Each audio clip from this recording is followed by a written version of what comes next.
Dəyərli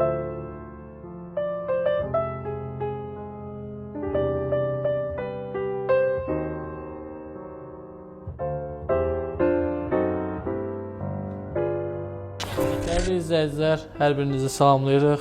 Cənubun səsi, bildiyiniz kimi Cənub bölgəsində yaşayan tanınmış şəxsiyyətlərlə, tanınmış insanlarla müsahibələr davam etdirir. Bugünkü qonağımız pedaqoji elmlər doktoru, professor, əslən Masallı rayonundan olan Fərahim müəllim Sadıqovdur. Fərahim müəllim, sizi salamlayıram. Aleykümselam. Xoş gəlmişik. Hoş geldiniz, sefa getirdiniz. Təşəkkür edirəm. Çoxdandır ki, necə deyirlər, görüşmürdük. Həm bir redaksiya olaraq, həm bir masallı olaraq bizim sizə böyük bir məhəbbətimiz var. Çok sağ olun. Fərahim müəllim, hər insanın həyat yolu təməli uşaqlıqdan başlayır. Bəli. Sizin uşaqlıq illəriniz, ailə mühitiniz, ilk müəllimləriniz, şəxsiyyətlərin formalaşmasında mən deyərdim ki, əsasən birinci növbədə sizə necə təsir edir? Bizim əslimiz Masallıdandır.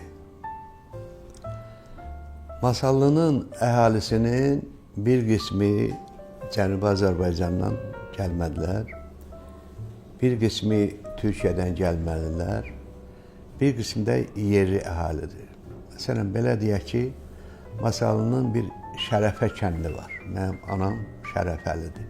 Şarafa da deyirlər. Amma o kəndin əhalisi Cənubi Azərbaycanın o şərəfli əyalətindən köçüb ora gəlib, adlarını da özlərindən gətiriblər. Mənim doğulduğum kəndin adı Dadba olub. İndi o Dadba yoxdur. Niyə görə yoxdur? Masallı ki, əhalisinə görə genişləndi, böyüdü və o Dadba kəndi də böyüdü, Masallıya birləşdi və Masallı adı altında indi də elə Masallı adını daşıyır, Dadba adı tarixə düşüb. Amma bizim əslimiz Dadbalıdır. Dadba sözünün də mənası dadla bağlıdır. Mənim ulu babalarım yaxşı imkanlı adamlar olub, həmişə qonaq-qaranı saxlayan adamlar olub, qonaq-qarıya çox yüksək səviyyədə hörmət, ehtiram göstərən adamlar olublar. Ona görə onlara qonaq gələnlər ləzzətli, dadlı yeməklər yedikləri üçün ağızları dada gəlib, belə Dadba o mənada da adlandırılıb Dadba kəndi. Masallının Dadba məktəbi vardı, ibtidai məktəbidir. Bir Ədil bəy adında, Adil Quliyev adında bir adam bizim məktəbin direktorudur. Köhnə bəylərdən olmuşdu. Nitqində də bir balaca qüsur var idi. O bizim məktəbin direktoru idi.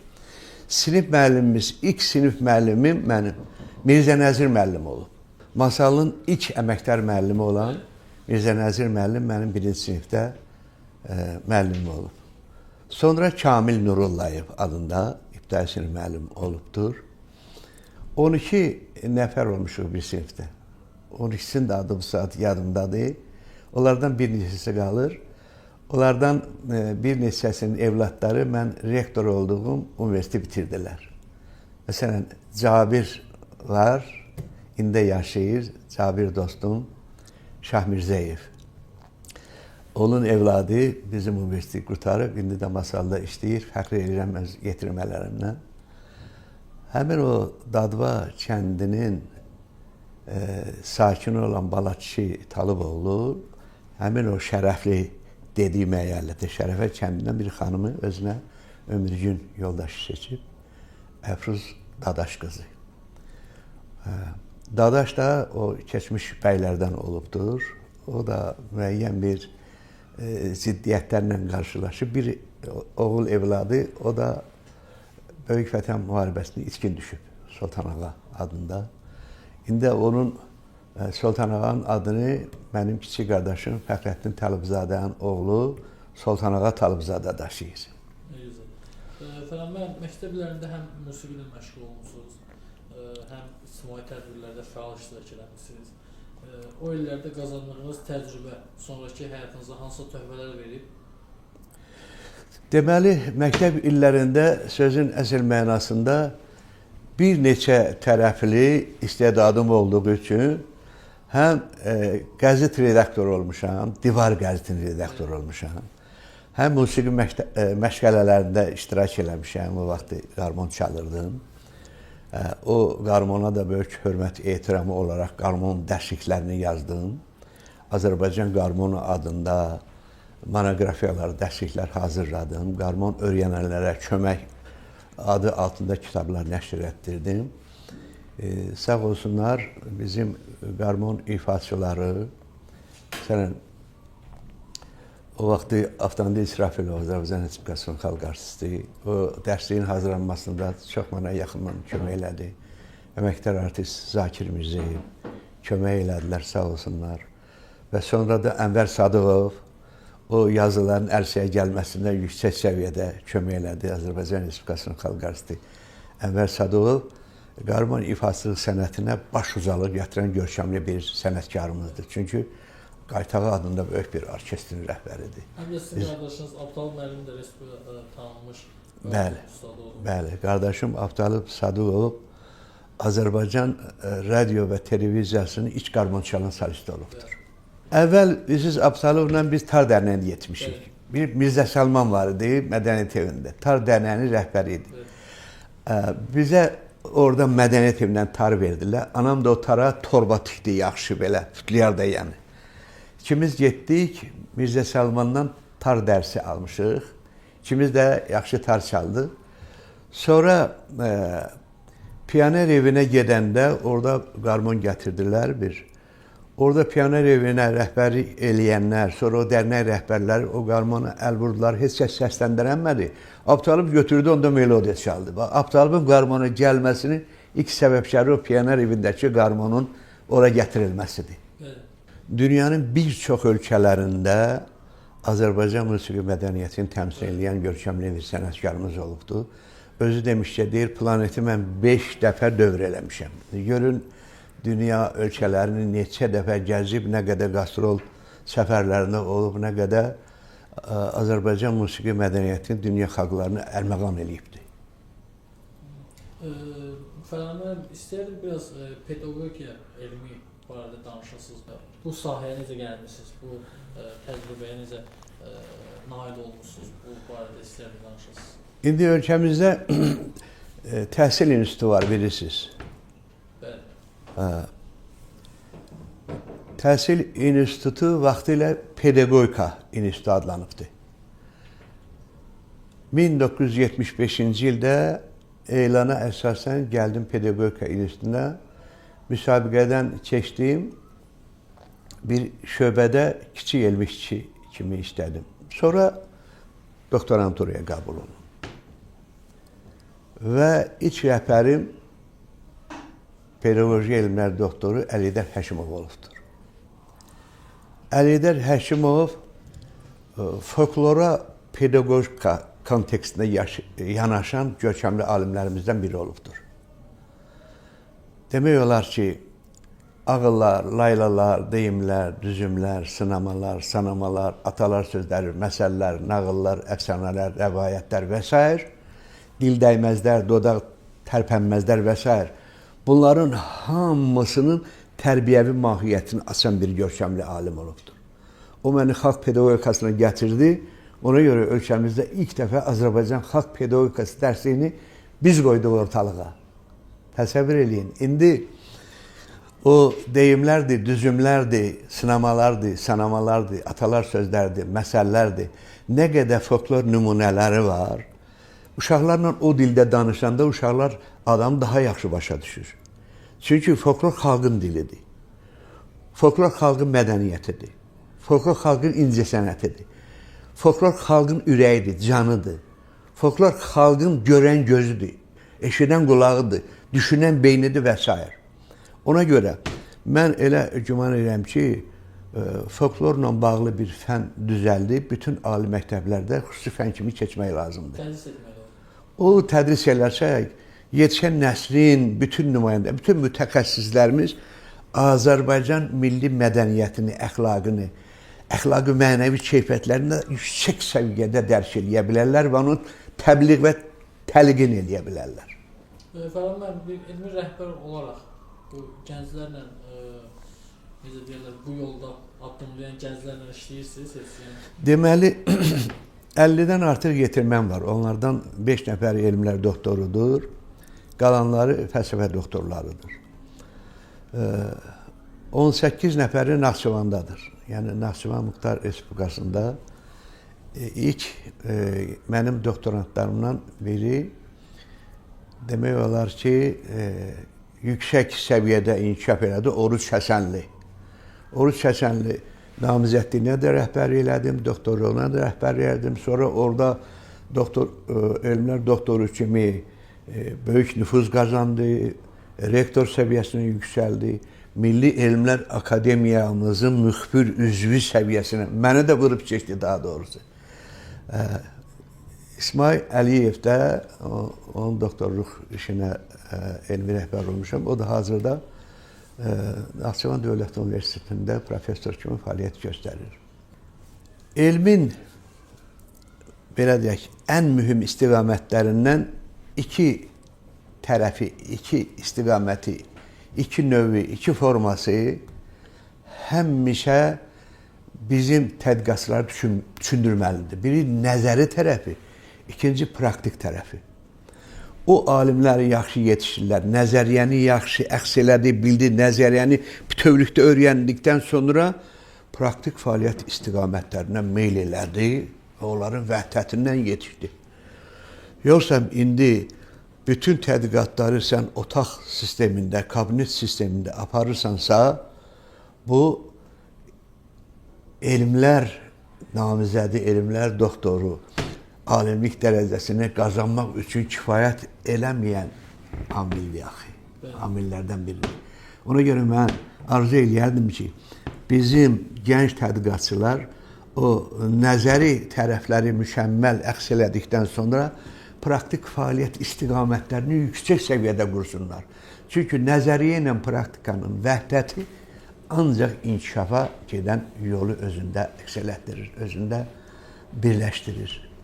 Efendim, mən bax, bu günləri mənim özüm də maraqlandıran, cəmiyyətdə də hər zaman maraq doğuran bir məsələ var. İnternet resursları müasir dövrdə yaşayırıq, texnologiya sürətlə inkişaf edir və bu texnologiyaların inkişaf etdiyi dövrdə müəllimlərin rolu dəyişirmi?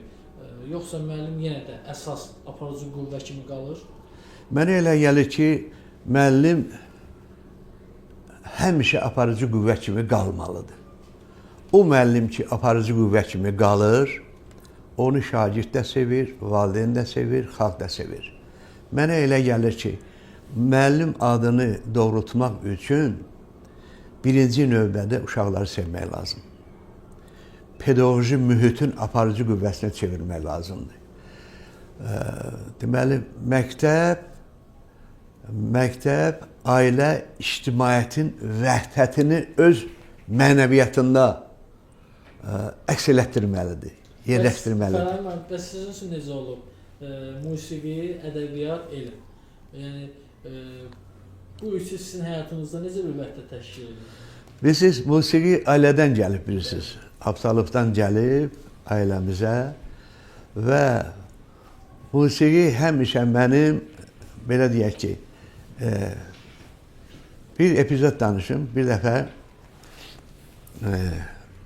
bir ezamiyyətə getmişdik bir rayona. Qax rayonuna daha doğrusu. Bizim bir elmi rəhbərlərimizdən biri Yəhyə Kərimov. Əlifbanın ilk müəlliflərindən biri. Yəhyə Kərimovun yubileyi idi Qax rayonunda. Onu keçirirdik, buradan getmişdik Bakıdan. Ənvər Abbasov, mən, Yəhyə müəllim. Orada icra başçısı qəbul elədi bizə, yaxşı ziyafət verdi. O ziyafətdə dedi ki, ay yoldaşlar, mən indi zəng eləyəcəm evə, mənim tarımı gətirsinlər, mən sizə bir tarda melodiya çalacağım. Yəni, icra başçısı öz tar çalmağı ilə belə deyə öyündü, fəxr elədi. Doğrudan da mənə ləzzət elədi. İcra başçısı Azərbaycan mədəniyyətini, incəsənətini öz fəaliyyətində əks eləyə bilir. Və Yəhyə müəllim dedi ki, bu professor, rektor Fərahim Sadıqov da yaxşı qarmon ifa edir. O da dedi ki, onda Fərahim müəllim əvvəl ifa eləsin. sonra mən.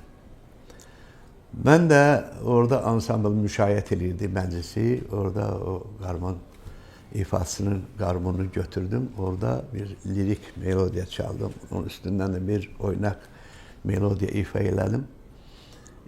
Məclis qalxdı ayağa belə yüksək bir canfəşanlıq, yüksək bir belə estetik bədii zövq aşılamaq məqamı yarandı da. İcra baş dedi ki, Fərhaid müəllimdən sonra mən daha ifa elə bilmərəm. Musiqi elə şeydir ki, o ifaçılıq elə şeydir ki, hansı məqamda olursan olasan, onu təbii gəldi, onu saxlamaq olmaz. Ona görə o qalxda mənim ifaçılığımın o tərzdə çözələnməsi mənim içəridə musiqi mədəniyyətinin, musiqi ifaçılığına olan son dərəcə ehtiramımdır, hörmətimdir. Yazmaq sizin üçün ilham nəticəsidir, yoxsa bir zəhmətin nəticəsidir? Yəni Fərhaid müəllim bunların ikisinin arasında necə bir düşünür bunu? Mənim üçün tədqiqat aparmaq, yazmaq, müəllimlik eləmək, mühazirə oxumaq və belə deyək, elmlə məşğul olmaq artıq bir vərdişdir. Bu mənim canımda, qanımda, mənəviyyatımda özünü bu və ya digər dərəcədə göstərir. Harda oluramsa olum, bu elmi mahiyyəti büruzə verməliyəm. Elmə olan hörməti göstərməliyəm. Elmə olan ehtiramı öz çıxışımda, öz sözümdə, öz fikirlərimdə bu və ya digər mənada büruzə verməliyəm. Bu artıq mənim içimin qaydasıdır, qanunudur, vərdişimdir. Bu mənim mənəviyyatımdan doğan bir ənənədir. Fərhaid, yazdığınız əsərlər arasında sizin üçün xüsusi yeri olan, necə deyirlər, həm bir mənəvi dəyəri olsun, həmişə o kitabı tez-tez xatırlayasınız ki, bu Fərhaid müəllimin düzdür, bütün yazdığınız əsərlər, bütün yazdığınız məqalələr gözəldir. Mən elə bilirəm ki, bir dənəsi sizin üçün həmişə o şah əsər kimi qalır, həmişə ona böyük dəyər verirsiniz. Elə bir əsəriniz, elə bir kitabınız varmı? Bu çox maraqlı sualdır. Bu həmişə məni düşündürüb. Ən çox bu tipdə mənə sualları verirlər. Əslində, həmişə verdiyim cavablardan fərqli cavab verəcəm sizə. Bilirsiniz, mən elə güman eləyirəm ki, mənim dərsligimdən istifadə edən müəllimlər mənim üçün fəxarət ünvanıdır. Mənim dərsliyimi oxuyan tələbələr, magistrlər, doktorantlar sözün əsl mənasında mənim biliklər sistemimi əks eləmək mənasında mənə fəxarət gətirən, hörmət gətirən amillərdəndir. Qaldı ki, kitablarınızın hansı yaxşıdır sizin üçün? O kitabın balacası böyük yoxdur, zəifi qüvvətlisi yoxdur. Kitablar həmişə sən evladların kimi sənə əzizdir. Amma çox maraqlıdır ki, o kitabların bir qismi əgər elmi məzmun kəsb eləyirsə, daha doğrusu əksəriyyəti. Axı, bədii əsərlərim də var. O bədii əsərlər içərisində pyeslər var, dramlar var, hekayələr var. Bir Anam Gəldi əsərim var. Onu bir neçə məktəbdə tamaşaya qoyublar və çox sevmişəm. Vaxtilə Masal rayonunun 2 nömrəli məktəbində Fəxrəddin müəllim direktor olduğu vaxtla şagirdlər onu tamaşaya qoymuşlar. Adam fəxarətdən belə uçmazdı. Təsəvvür edin ki, sənin əsəri orta təhsil məktəbinin 9, 10-cu, 11-ci sinif şagirdləri təlqin edirlər, təbliğ edirlər onu. Sənin obrazlarını canlandırırlar. Bundan böyük fəxarət ola bilməz. Bundan böyük həzz, ləzzət ola bilməz. Mən elə başa düşürəm.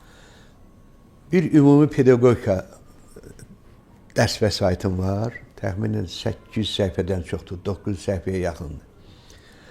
Orada əsasən illər boyu yazdığım məqalələrin toplusunu yerləşdirmişəm və ondan sonraki illərdə hazırladığım kitablardır, kitabçalardır, məqalələrdir, onları da toplamışam. İndi ümumi pedaqogika 2 adında istəyirəm bir dərs vəsaiti çap elətdirəm, verəm ümumi təhsil məktəblərinə, ali məktəb. Orada məktəbə qədər tərbiyə müəssisələri üçün də metodik istiqamətlər var. İbtidai məktəblər üçün də var. Orta ümumi təhsil məktəbləri üçün də var. Ali məktəbin həm bakalavr səviyyəsi üçün, həm magistr səviyyəsi üçün yazılar var. Çox gözəl, uğurlar olsun inşallah. Efendim, mən istəyərdim övladlarınızdan danışasınız.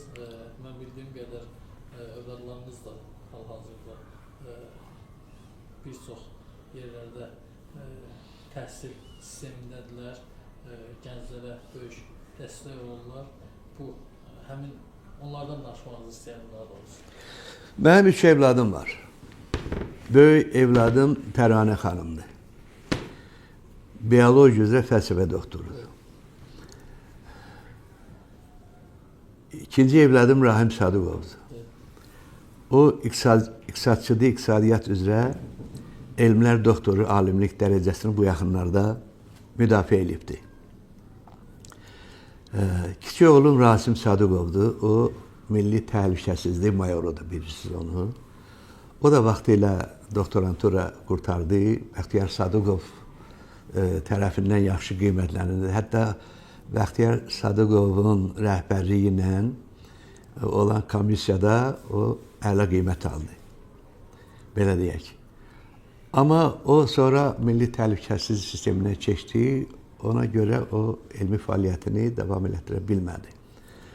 Amma həm Təranə, həm də Rahim onlar elmi fəaliyyətlərini, pedaqoji fəaliyyətlərini davam etdirirlər. Təranə xanım deməli tibb texnikumunda aparıcı müəllimdir. Orada belə deyək də sikl rəhbəridir. Necə ali məktəbdə kafedra müdiri olur. Bu da həmin orta ixtisas məktəbində o vəzifəni aparır. Rahim müəllim Biznes Universitetində çalışır. Yəni iqtisadiyyat üzrə elmlər doktoru, iqtisadiyyat elmləri doktoru alimlik dərəcəsi qazanmaq üçün çox böyük müvəffəqiyyətlə müdafiə elədi. Təsdiqini gözləyirik. Sağlıq olsun, salamatlı olsun. Və onun da yaxşı əsərləri var, dərslikləri var, dərs vəsaitləri var. Biznes Universiteti bilirsiniz, ölkəmizin ən aparıcı universitetlərindən biridir. İbad Abbasov, yəni universitet rektoru professor İbad Abbasov bizim ölkəmizdə ali təhsil sisteminin aparıcı simalarından. Demək olar ki, o novator rektordur, sözün əsl mənasında. Ölkəmizdə təhsillə, təlimlə, tədrislə bağlı nə qədər yeniliklər var, o yeniliklərin ilkini imza atan rektorlardan biri İbad Abbasov. İbad Abbasovun rəhbərliyi ilə Rahim Sadıqov sözün əsl mənasında çox böyük nailiyyətlər əldə edibdir. Sağlıq olsun. Elmlər doktoru olandan sonra da o xalqımıza, təhsilimizə, elmimizə yüksək səviyyədə sağlıq olsun xidmət göstərəcək. Allah hamının balalarını saxlasın. Bizim balalar da onların içərisində. Mən istəyərdim ki, rektor olduğunuz dönəmdən biraz danışasınız. Bilirsən, rektor olmaq çox məsuliyyətli bir işdir. Çox məsuliyyətli bir işdir. Əslində, o vaxtı mən o universiteti yaradanda onun adını Bakı Özəl Universiteti qoymuşdu. 2 ildə o adından fəaliyyət göstərdik. Sonra indi belə deyək ki, o ölkəmizin siyasi həyatında müəyyən qüsurları ilə dırnaq arasında tanınan Ramiz Mehdiyev onun təkidi ilə, onun israrı ilə universitet köçürdülər Naxçıvana. Və sonraki taleydən məlum oldu ki, onun o səhvləri böyük bir universitetin perspektivinə mane oldu, saxladı. Amma bizim universitet sözün əsl mənasında Azərbaycana müxtəlif istiqamətlərdə yaxşı kadrlar verdi. İqtisadiyyatın hüquqi tənzimlənməsi üzrə yaxşı kadrlarımız var, bu gün də işləyirlər. Sonra xarici dil müəllimləri içərisində yaxşı kadrlarımız var, bu gün də işləyirlər. İbtidai sinif müəllimləri hazırlamışıq, ibtidai sinif müəllimləri içərisində adlı sanlı müəllimlər lərdən biri də bizim məzunlar hesab olur. Sözün əsl mənasında Fəxr edirəm onlarla. Bu yaxınlarda belə sürücüm narahat oldu ki, onu qayı saxladı və o qayının nümayəndəsi onu çağırdı. Bu düşmək istəmədi. Dedim ki, axı o sizi çağırır, yəqin sizə bir tövsiyəsi var. Elədiyi səhvə görə sizə məsləhət tövsiyə vermək istəyir. Çağırıb sən demə soruşub ki, sənin yanındakı Fərahim müəllimdir. Deyir ki, bəli. Həmin o qayının rəisi gəlib orada mənlə görüşdü, bağrına bastı, dedi ki, mən sizin məzun olmuşam, mən fəxr edirəm sizlə. Ölkəmizə təqdim elədim kadrlar içərisində belə savadlı, belə mərifətli, belə tərbiyəli, belə nəzakətli, belə etik ünsürləri öz mənəviyyətində daşıyan görkəmli mütəxəssislər var. Ona görə mən nətər fəxr eləyə bilmərəm yetirmələrimlə. Bu günə qədər əgər onlar məni izləyirlərsə, əgər onlar bu günə qədər mənim belə deyək ki, həyat tərzimlə maraqlanırlarsa, işimlə maraqlı, məni gəlib yoxlayırlarsa, bundan böyük fəxarət hissi ola bilərmi? Qəti ola bilməz. Çox gözəl. Fərahim müəllim, hər zaman bizim sosial media hesablarımızda tez-tez bizə, mən deyim ki, həm təşrif, həm də bir irad bildirirdilər ki, çoxlu tanınmış insanlarla, professorlarla, alimlərlə görüşürsünüz, Fərahim müəllimlə niyə görüşmürsünüz? Bu günləri bizim bu müsahibəmizi nəinki Azərbaycanda ən çox, mən elə bilirəm, masallar izləyəcək. Son olaraq istəyərdim ki, Fərahim müəllim masallara nə demək istəyir? Masallı sözün əsl mənasında bizim bölgənin bədii liderisi şahesəridir. Bizim bölgədə belə deyək ki, yaxşı adamların sayı çoxdur. Məsələn, mütəxəssislər hesab edirlər ki, hər bir rayonda yaxşı adamların sayı bəzən az, bəzən çox, bəzən orta mövqedə olur. Amma belə hesablamalar içərisində həmişə fəqarətlə dinləmişəm, eşitmişəm, oxumuşam ki, masallı adamları, masallı insanları, masallı ziyalıları ziyallıq səviyyəsinə görə Azərbaycanın həmişə yüksək mövqeyində dayanan ziyalılarıdır, adamlarıdır. Ondan həmişə fəxr eləmişəm. Masallının qədim adı Daşvənddir. Bu sözün iki tərəfi var. Dəşti, vənd. Dəşti sözü muğamda eşitmişik, düzdür. Amma dəşti sözü bizə müqəddəslərdən gəlib. O böyük peyğəmbərimiz dəşti lüt belə səhrasını piyada keçiyə bilib böyük. Oran hər kəs keçə bilməz. Ona görə o dəşti adı o müqəddəslərimizin fəaliyyətindən bizə istiqamətləndirilibdir deyə bizim üçün dəşti sözü çox müqəddəs sözdür. Dəşti sözü deməli həm dağın zirvəsi, həm düzənlik. Vənd də ağac deməkdir. Deməli, həm düzənliyi, həm ağaclığı olan yer mənasını verir. Dəşti, vənd. Deməli, masalda düzənlik də var, meşəlik də var, dağlıq da var, dəmbəlovumuz da var. Adından məlum olduğu kimi, çünki hər bir əsərin adı onu bəyəndirmək üçün bir növ, belə deyək, çağırışdır. Masallı cənnət misallı adını oxuyan açacaq görüm o cənnət misallı olan yerdə nələr var, nələr. Fərahim müəllim, bildiyimiz kimi siz bir çox ölkələrdə elmi ezamiyyətdə olmuşsunuz. Bunlara daxilində Misir, İraq, İranda, Malaziya və digərləri. İstəyərdim. Bütün Avropa ölkələri. Bütün Avropa ölkələrində 49 dənə ölkənin hamısında. 49 ölkədə olmuşsunuz. Bu elmi ezamiyyətdə də olmuşsunuz, həmin ölkələrdə də. Əsasən elmi ezamiyyətdə, əsasən. Bu ezamiyyətlərinizlə bağlı danışmağınızı istəyərdim. Amerikada demək olar ki, bir neçə ştat universitetlərdə yaxşı mühazirələr dinlədim, seminarlar dinlədim, konferanslarda iştirak elədim yüksək səviyyədə. Hətta Amerikada o müəllimlərdən biri məni evlərinə qonaq elədi. Mənim üçün çox maraqlı idi ki, Amerikalı ailəsində qonaq olum, onların süfrəsi ilə, mətbəxi ilə, onların ailə tərbiyəsi ilə, onların qonağa olan münasibəti ilə tanış olum və onlardan yazılar yazım. Çox qəribədir ki, onlar 6-cı bazar günləri istirahətlərini çox vaxt, belə deyək ki, dini mərasimlərdə iştirak eləməklə keçirirlər.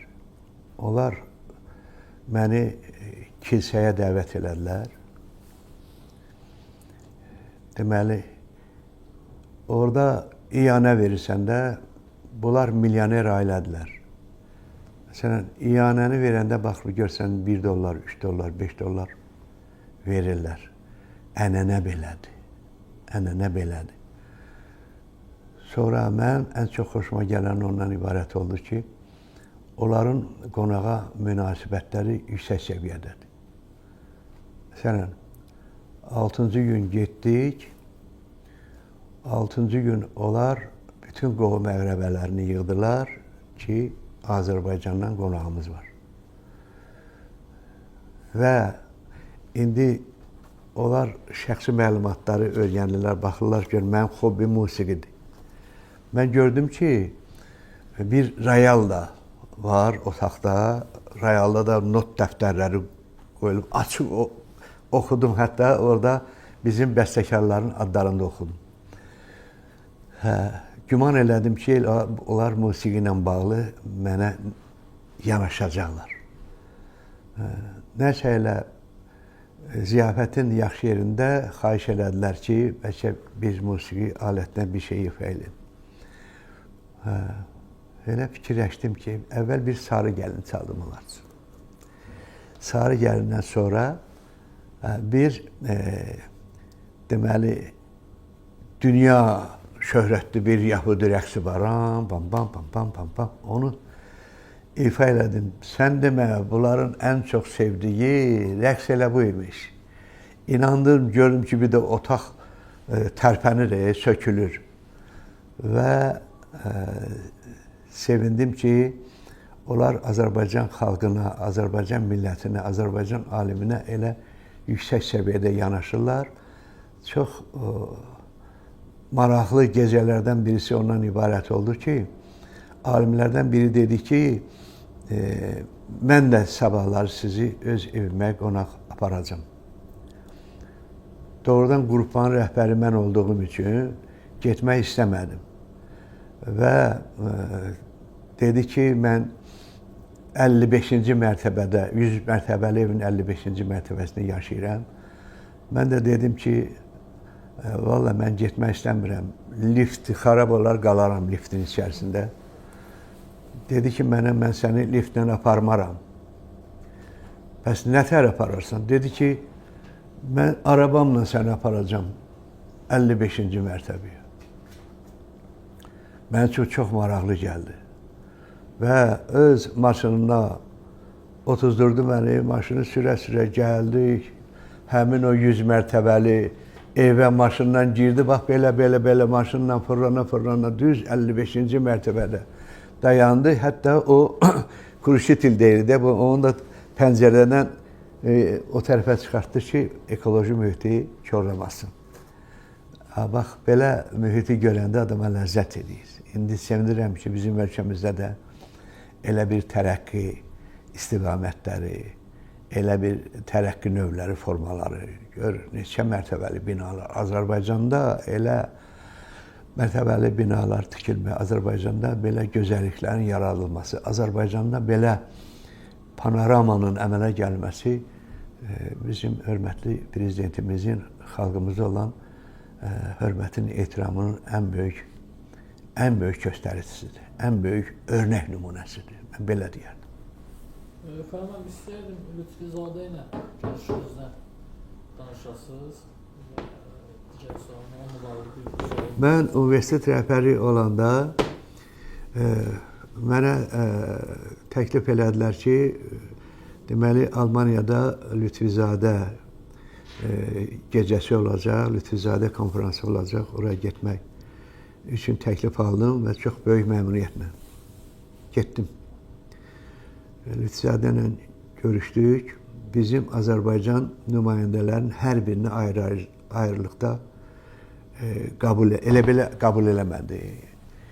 Hər bir nümayəndəni görən kimi bağrına bastı, salamladı. Onlarla düzdür, Azərbaycan danışmadı, amma Rusca danışdı. Bu adam Rus təhsillidir. Atası əslən Təbrizlidir. Sonra gəlibdir, Azərbaycanda təsərrüfatla da məşğul olubdur.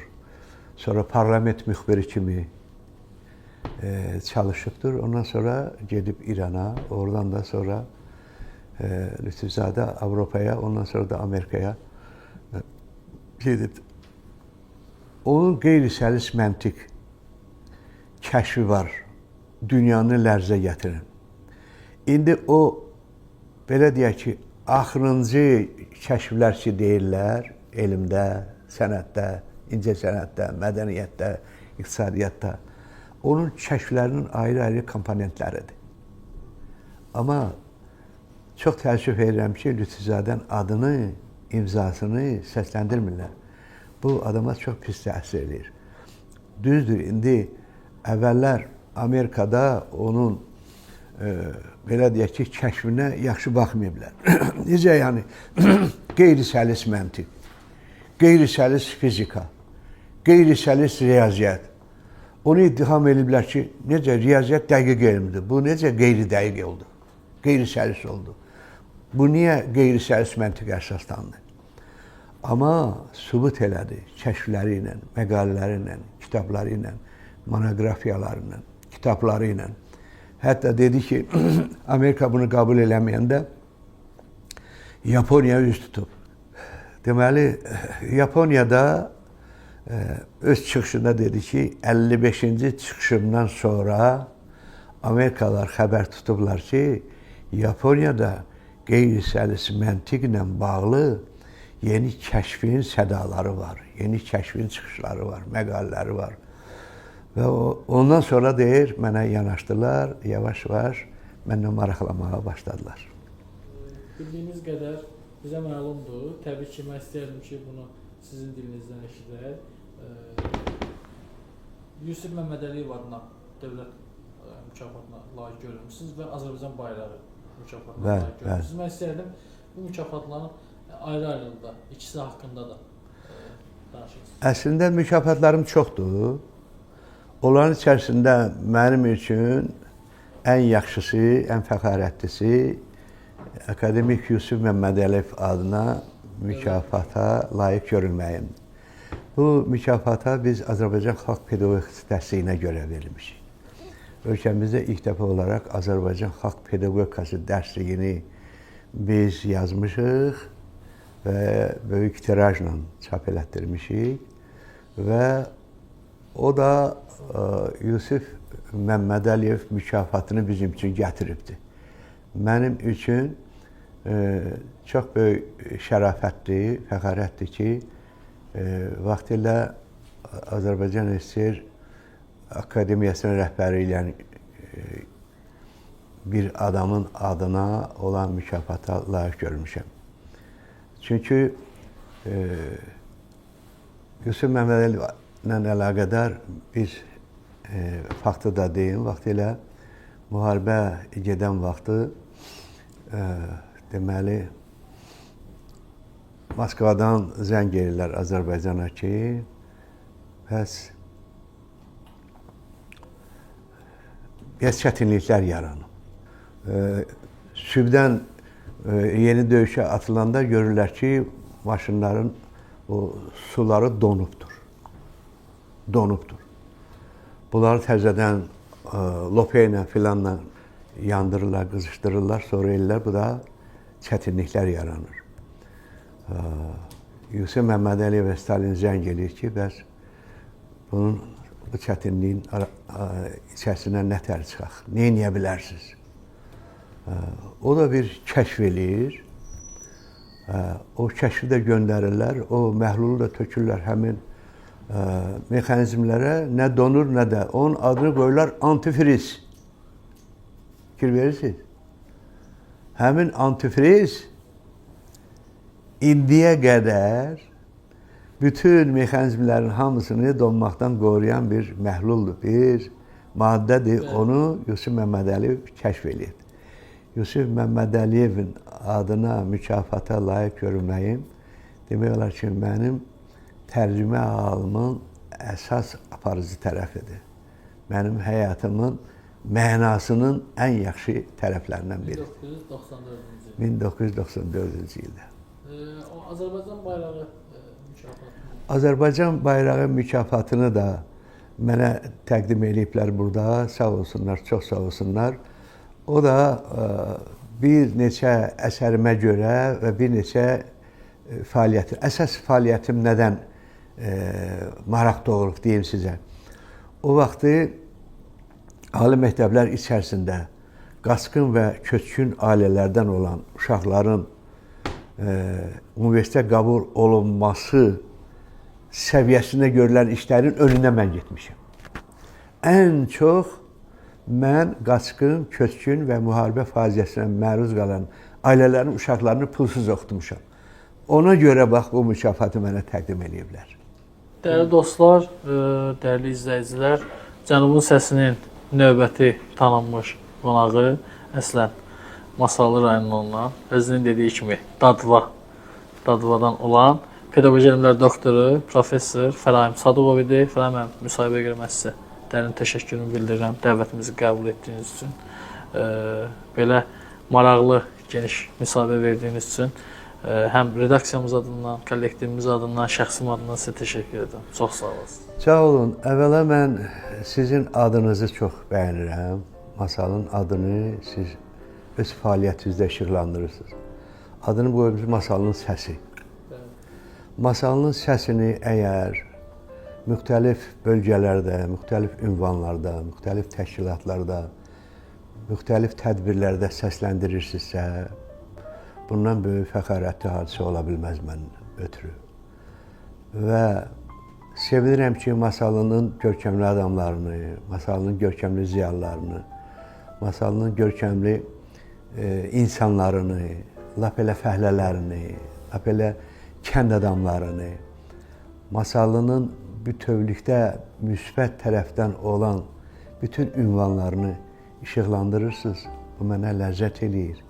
Bu məni, belə deyək ki, fərəhləndirir. Bu həm sizə şöhrət gətirir, həm adınıza şöhrət gətirir, həm də müsahibə apardığınız adamlara şöhrət gətirir. Mən çox sevindim ki, sizin kimi ağıllı, savadlı, yüksək əxlaqi, mənəvi keyfiyyətlərə malik olan bir adam belə bir kollektivi yaradıb, belə bir təşkilatı yaradıb, buna rəhbərlik eləyir. Bax, operatorlarınız, bütün texniki heyətiniz, hamısı səriştəli, savadlı, tərbiyəli, mərifətli. Onlarla ünsiyyətdən fəxr elədim, ləzzət aldım, xoşhal oldum, mədəni istirahət elədim. Zığı deyək ki, necə bir vəsvəsə-yi əql-ilə qəmnaç olalım, gəlin ağlayışı yolla qəmdən çıxalım, pak olalım, nəşə-i mey tapalım, əql ilə idraç olalım, məst-i məxduşi xərabatı bivak olalım. Hüzuru deyək ki, neynim ki, ağlım yaxşı işləsin. Deyək ki, bunun üçün yaxşı adamlarla ünsiyyətdə olsan, həm ağlın yaxşı işləyəcək, həm də yaxşı mədəni istirahət edəcəksən. Mənim üçün bu günləri elə oldu elə. Ağlım da yaxşı işlədi, yaxşı da mədəni istirahət elədim. Təşəkkür edirəm. Allah sizə ömür versin. Son dərəcə təşəkkürümü bildirirəm. Fəxrimizsiniz. Çox sağ olun. Dəyərli sözlərinizə görə təşəkkür edirəm sizə. Çox sağ olun.